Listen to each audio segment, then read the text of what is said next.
Good afternoon, sir. This pathway looks hard to keep up with. Sorry, who are you?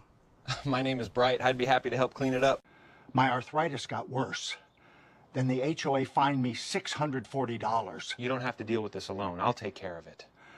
That means more than you know. I was working in a quiet neighborhood when I noticed a narrow pathway running alongside a brick house. The path itself wasn't completely blocked, but it was covered with dirt, leaves, debris, and years of neglect. It was the kind of job most people wouldn't think twice about, but for the homeowner, it had become impossible. I decided to stop and introduce myself. The homeowner was Harold Bennett, a 91-year-old retired mail carrier. For 38 years, Harold walked the streets of his community delivering letters, packages, birthday cards, military notices, and family memories. Through rain, heat, and cold weather, he made sure people stayed connected to the people they loved. Entire generations in the neighborhood knew him by name. Today, however, Harold rarely leaves his own home. His wife passed away 7 years ago. He and his daughter lives more than 1,000 miles away. Severe arthritis in his hips and knees has made walking painful and exhausting. Even simple tasks like sweeping, carrying debris, or cleaning outdoor pathways have become major challenges.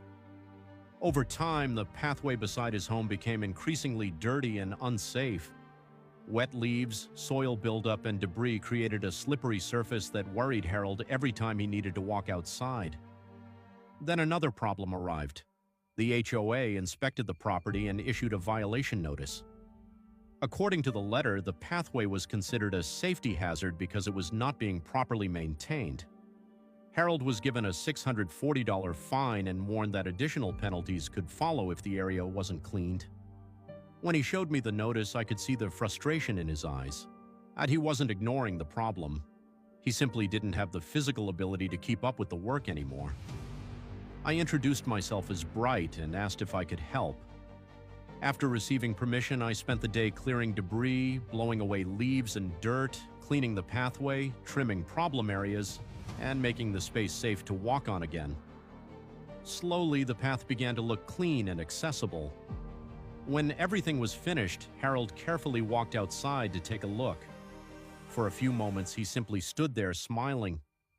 Then he reached into his pocket and pulled out several old folded dollar bills. He tried to hand them to me and thanked me for helping. I gently pushed the money back into his hand. "Mr. Bennett, you spent decades serving this community.